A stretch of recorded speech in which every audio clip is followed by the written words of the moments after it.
जय माता लक्ष्मी मित्रों, प्रिय मित्रों। आज की इस वीडियो में हम आपको बताएंगे कि वह कौन से 3 प्रकार के भोजन हैं जिसका सेवन करने से प्रत्येक मनुष्य की कम आयु में मृत्यु हो जाती है।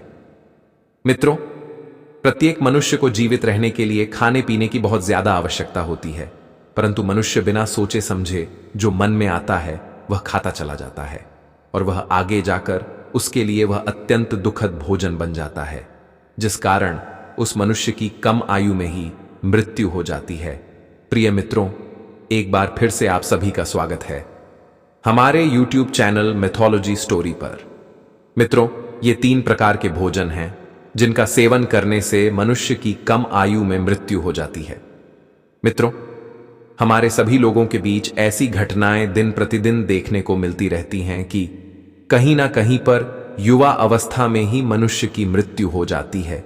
मित्रों, इस युवावस्था में मृत्यु हो जाने का कारण यह 3 प्रकार का भोजन भी हो सकता है। तो मित्रों, अगर आप सभी यह 3 प्रकार का भोजन ग्रहण करते हैं तो आप सभी लोग यह 3 प्रकार का भोजन ग्रहण मत करना, नहीं तो आप सभी की कम आयु में मृत्यु भी हो सकती है। तो मित्रों, चलिए मैं आप सभी को इस प्रश्न का उत्तर एक अत्यंत महत्वपूर्ण कथा के माध्यम से बताने वाला हूं कि वह कौन से 3 प्रकार के भोजन हैं जिनका सेवन करने से मनुष्य की कम आयु में मृत्यु हो जाती है।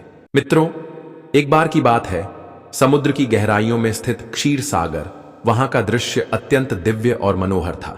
क्षीर सागर में लहरों के बीच में शेष नाग की शैया पर भगवान विष्णु सुकून से विराजमान थे।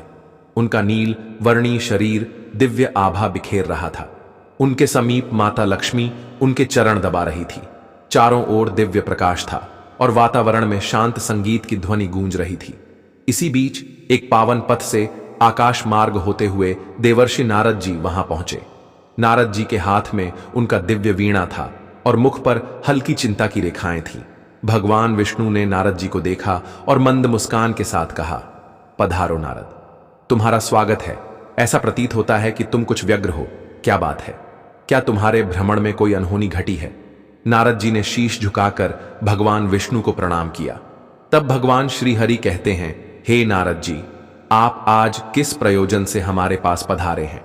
तब देवर्षि नारद जी कहते हैं, हे प्रभु, मेरा प्रश्न बस यही है कि वह कौन से 3 प्रकार के भोजन हैं जिन्हें करने मात्र से प्रत्येक मनुष्य की कम आयु में ही मृत्यु हो जाती है।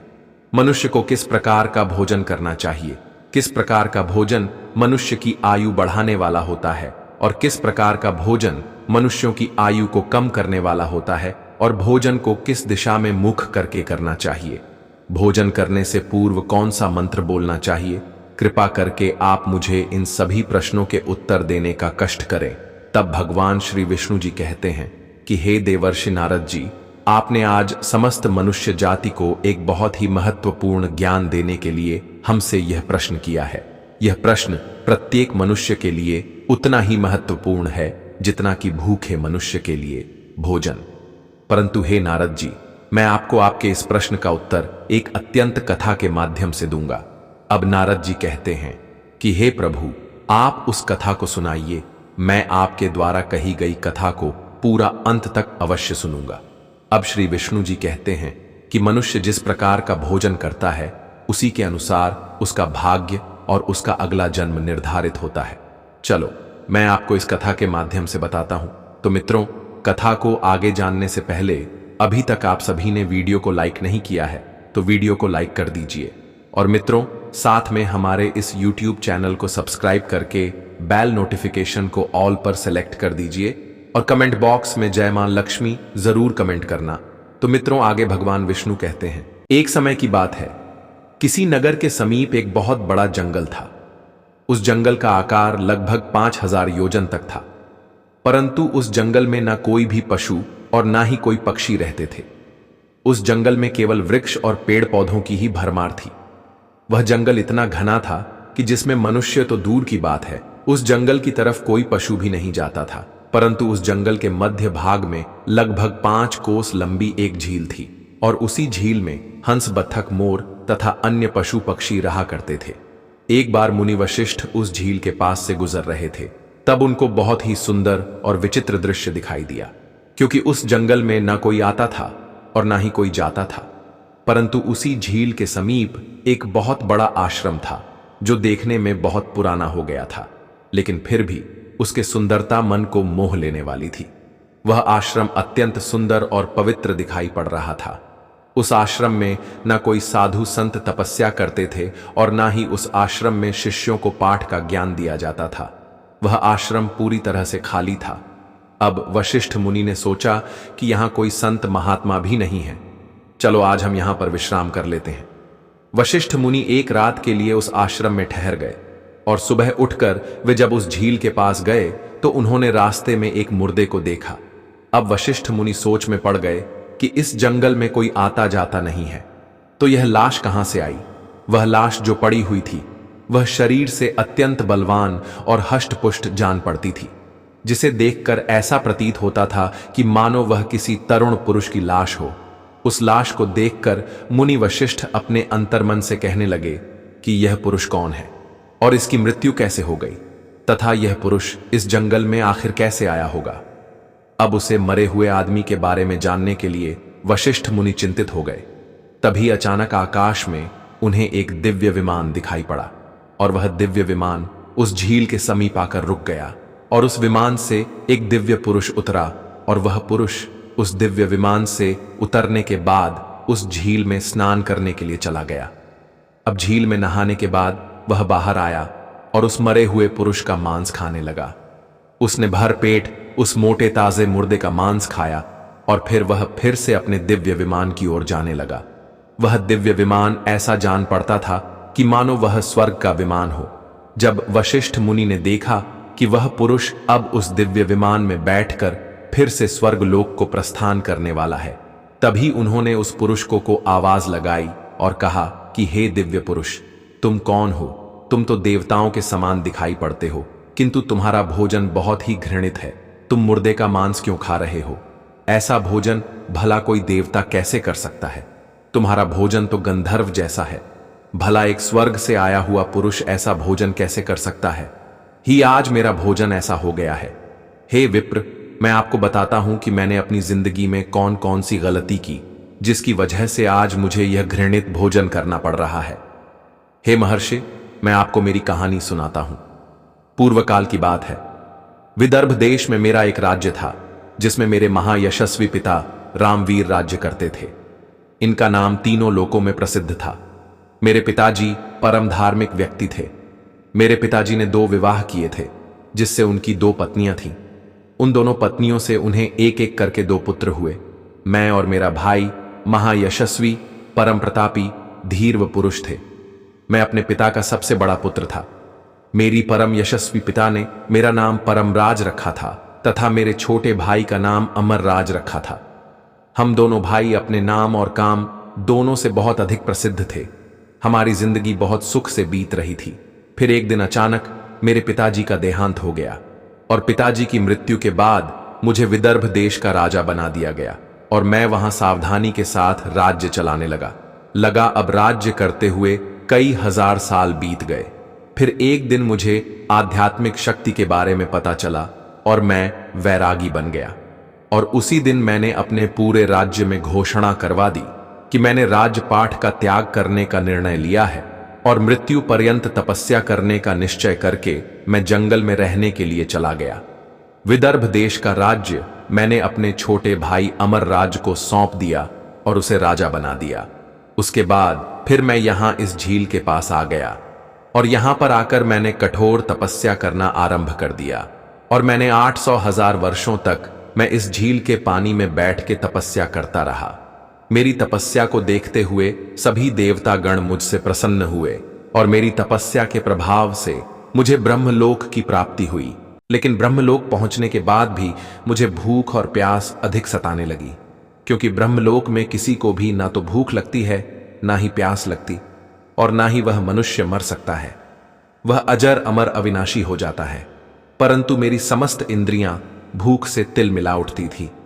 हे मुनिवर, मैंने अपनी इस दुविधा के निवारण के लिए मैंने ब्रह्मलोक के सर्वश्रेष्ठ देवता ब्रह्मा जी के पास में गया और उनसे पूछा, हे भगवान, मैंने तो सुना है कि ब्रह्मलोक में किसी भी प्राणी को भूख और प्यास नहीं लगती है, फिर मुझे भूख और प्यास क्यों सता रही है? कृपया आप मुझे इस बात को बताइए कि मैं वह कौन सी चीज का सेवन करूं जिससे मुझे भूख से तृप्ति मिल जाए। फिर ब्रह्मदेव ने मुझसे कहा कि हे राजन, पृथ्वी पर दान धर्म करने पर ही व्यक्ति इस लोक में भूख प्यास से मुक्त हो पाता है। परंतु हे राजन, न तो आपने अपने जीवन काल में कभी भी दान नहीं किया। द्वार पर आए भिखारी को द्वार से ही वापस लौटा दिया, उसे दान कभी नहीं दिया। आप एक राजा थे, आपने अपने राज्य महल की समस्त प्रजा को खुश रखा, परंतु तुमने राज्य महल में रहकर भी द्वार पर आए अतिथियों को भोजन नहीं दिया और आपने सदैव भी अनुचित भोजन किया है। और साथ ही आप बिना स्नान किए ही भोजन किया करते थे, जो कि शास्त्रों के हिसाब से गुनाह माना गया है। साथ ही भोजन शुरू करने से पहले तुमने कभी ईश्वर का धन्यवाद नहीं किया, क्योंकि अगर आपको भोजन की प्राप्ति हो रही है तो वह किसकी वजह से हो रही है? आपको उसके लिए प्रार्थना करनी चाहिए, और वही आपने नहीं किया। हे राजन, इसी कारण से तुम्हें यह पाप लगा है।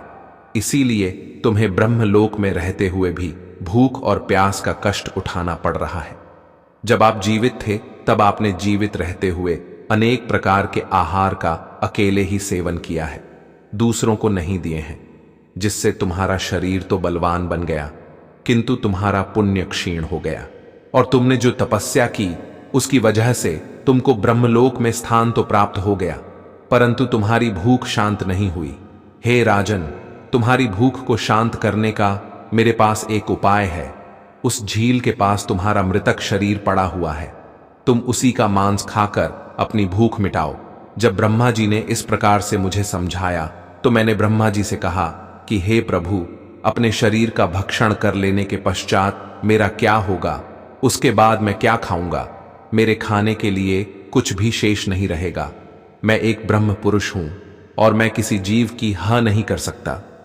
तो हे भगवान, कृपया कुछ ऐसा भोजन बताइए जिसको खाने के बाद मुझे लगने वाली भूख प्यास हमेशा के लिए मिट जाए और जो कभी खत्म ना हो। तब ब्रह्मदेव कहते हैं, हे राजन, तुम्हारा शरीर ही मैंने अक्षय बना दिया है। हे राजन, अब आप उसे चाहे जितना खाएंगे फिर भी वह समाप्त नहीं होगा और ना ही वह बदबू देगा। तुम्हारे द्वारा खाए तुम्हारे ही शरीर के अंग दूसरे दिन फिर से ताजा हो जाएगा। इस मृत शरीर के अंग फिर से उग आएंगे।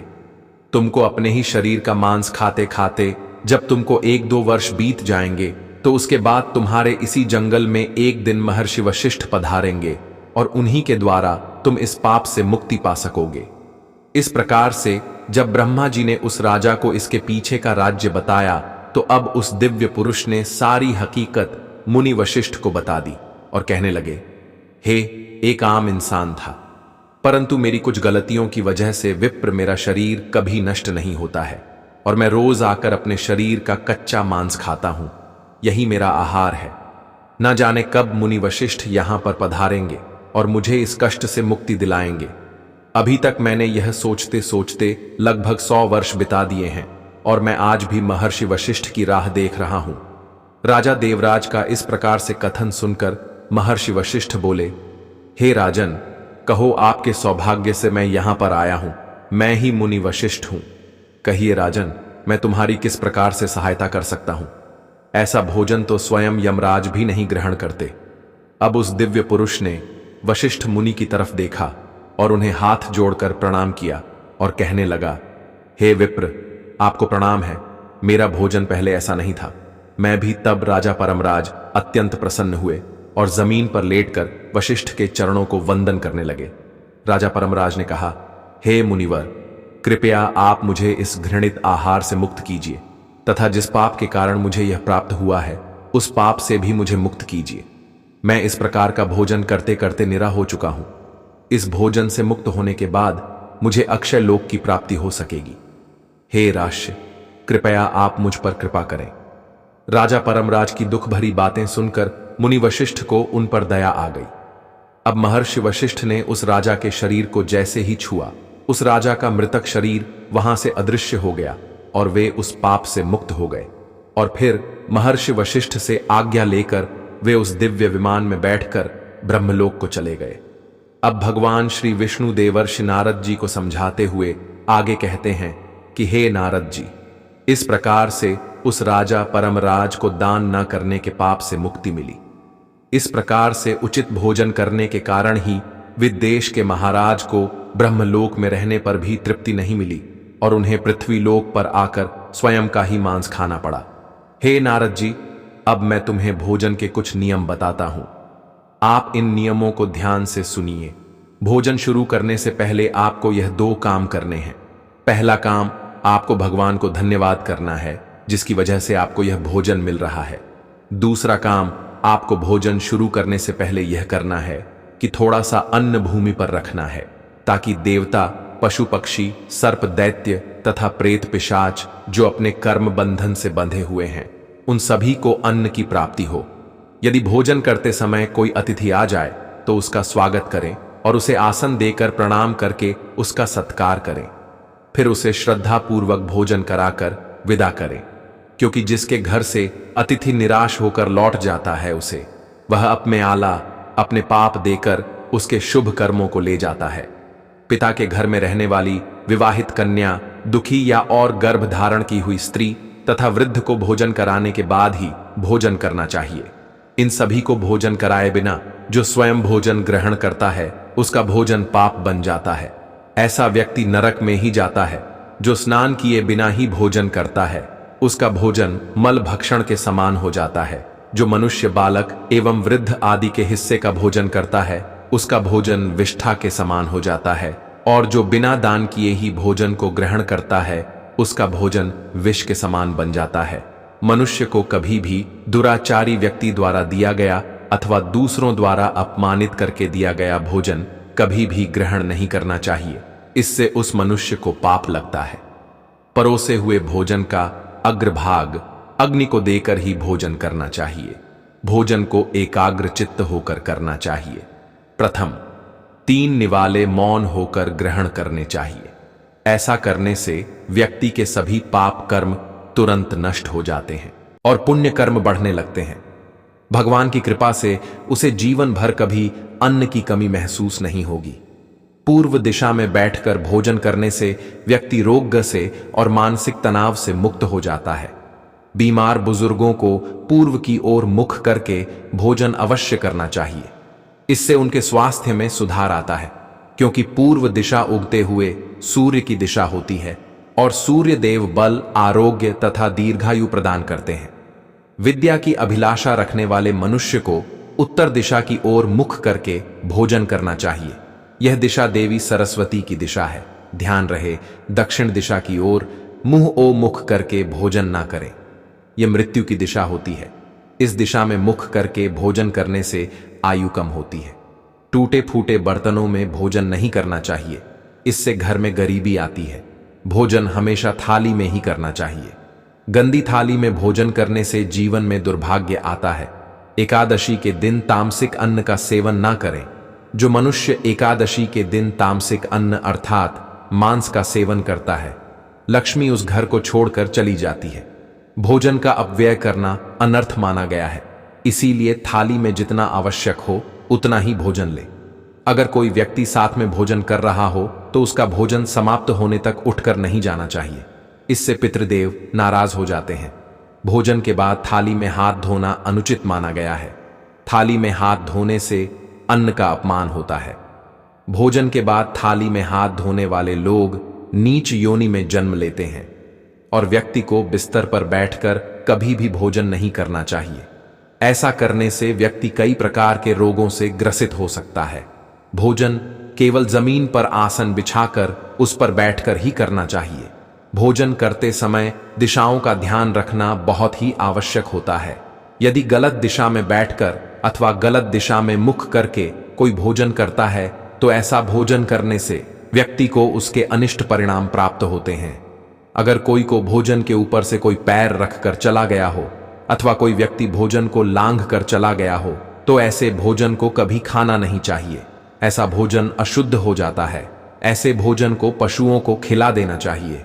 दूसरा के द्वारा लांघा गया भोजन खाने से मनुष्य की आयु कम हो जाती है और उसके शरीर में भिन्न भिन्न प्रकार के रोग उत्पन्न होते हैं। यदि भोजन में बाल निकल आता है तो ऐसा भोजन त्याज्य हो जाता है। यदि अन्न बाल निकलता है तो उसे ईश्वर को कभी प्रसाद के रूप में नहीं चढ़ाना चाहिए और ना ही स्वयं खाना चाहिए। ऐसा भोजन प्रेतों को प्राप्त हो जाता है। ऐसा भोजन करने से मनुष्य की कम आयु में मृत्यु हो जाती है। मनुष्य को दूसरों के लिए परोसा हुआ भोजन भी नहीं खाना चाहिए। जो मनुष्य दूसरों का भोजन छीन के खाता है अथवा किसी को बिना दिए ही स्वयं उस अन्न का उपभोग करता है, उससे देवी अन्नपूर्णा रुष्ट हो जाती है। भोजन हमेशा सभी में बांटकर खाना चाहिए। दूसरों के हिस्से का भोजन करने से मनुष्य के पुण्य कर्म नष्ट हो जाते हैं। पवित्र आसन पर बैठकर अपने पैरों को भूमि पर रखकर पूर्व की ओर मुख करके ही अन्न को ग्रहण करना सर्वोत्तम माना गया है। पूर्वामुख होकर भोजन करने से यश की प्राप्ति होती है और उत्तर की ओर मुख करके भोजन करने से सत्य की प्राप्ति होती है। दोनों हाथ, दोनों पैर तथा मुख को पानी से धोकर ही भोजन करना चाहिए। भोजन के पात्र को भूमि पर रखकर अन्न ग्रहण करना ही सर्वश्रेष्ठ माना गया है। शास्त्रों में इस प्रकार के भोजन को उपवास के समान बताया गया। मनुष्य को क्रोध रहित होकर भोजन करना चाहिए। क्रोध की अवस्था में भोजन करने से भोजन का अपमान होता है और कई प्रकार की व्याधियां उत्पन्न होती हैं। गुस्से से भरे मन से भी भोजन करना अशुभ होता है, जो जूते पहनकर भोजन करता है। इस प्रकार के भोजन को सूरी भोजन कहा गया है। ठीक मध्य रात्रि में भोजन करना भी अशुभ माना गया है। यदि पेट खराब हो तब भी भोजन नहीं करना चाहिए। गीले वस्त्र पहन करके भी भोजन करना अशुभ होता है। दूसरों के लिए परोसा गया भोजन भी कभी नहीं करना चाहिए। सोते हुए खड़े होकर टूटे फूटे पात्र में भूमि पर रखकर अथवा हाथ पर रखकर भोजन ग्रहण करने से दरिद्रता आती है। भोजन करते समय वेदों का उच्चारण नहीं करना चाहिए। शास्त्रों के अनुसार स्त्री को पति के भोजन के बाद ही भोजन करना चाहिए। यदि पति घर से दूर हो तो पति को ध्यान करके भोजन ग्रहण करना चाहिए। इससे पति की आयु लंबी होती है और स्त्री सदा सुहागिन रहती है। पति से पहले भोजन करना शास्त्रों में अशुभ माना गया है। इससे पति की आयु कम हो जाती है। भोजन करते समय सिर पर छत अथवा वृक्ष की छाया अवश्य होनी चाहिए। केवल एक वस्त्र पहनकर भी भोजन करना अनुचित होता है अथवा नग्न अवस्था में भोजन करना अशुभ होता है। इससे जीवन में दुर्भाग्य आता है। सवारी पर बैठकर अर्थात किसी वाहन में बैठकर भी भोजन ग्रहण करना अनुचित होता है। साथ ही बिस्तर पर बैठकर भोजन करने से व्यक्ति की आयु कम हो जाती है। हंसते हुए अथवा रोते हुए भोजन करना अनिष्ट का कारक होता है। इससे गले में अन्न फंसकर प्राण जाने का भी खतरा बना रहता है। अब भगवान श्री विष्णु जी कहते कि हे देवर्षि नारद जी, अब तो आपको आपके प्रश्नों का उत्तर मिल गया होगा कि वह कौन सा भोजन है जिसे मनुष्य को करना चाहिए और वह कौन सा भोजन है जिसे मनुष्य को कदापि नहीं करना चाहिए। तब देवर्षि नारद जी कहते हैं, हे प्रभु, अब मुझे मेरे प्रश्न का उत्तर मिल चुका है और मैं समझ चुका हूं कि वह कौन सा भोजन है जिसकी वजह से मनुष्य की कम आयु में मृत्यु हो जाती है। अब मैं आपके द्वारा सुनाई गई कथा को संपूर्ण विष्णु लोक में विख्यात करूंगा। मित्रों, अगर आपने यह वीडियो यहां तक देखा है तो आप समझ गए होंगे कि कौन सा भोजन किस समय करना चाहिए और किस परिस्थिति में भोजन नहीं करना चाहिए। मित्रों, आपको यह कथा कैसी लगी नीचे कमेंट बॉक्स में कमेंट करके जरूर बताना। और मित्रों, अगर आपके अंदर कोई प्रश्न है जो कि नहीं समझ में आया तो वह भी आप इस वीडियो के नीचे कमेंट बॉक्स में कमेंट कर देना। दोस्तों, ये वीडियो पसंद आया हो तो वीडियो लाइक करें और चैनल को भी सब्सक्राइब जरूर करें। उसी के साथ बेल नोटिफिकेशन को ऑन पर जरूर सेलेक्ट करें ताकि मैं कोई भी वीडियो डालूं तो उसका नोटिफिकेशन सबसे पहले आपके पास पहुंचे और आप सबसे पहले वीडियो को देख सके। तो मित्रों, आप सभी को वीडियो को यहां तक देखने के लिए दिल से धन्यवाद। मिलते हैं किसी और धमाकेदार वीडियो के साथ। तब तक के लिए बाय बाय।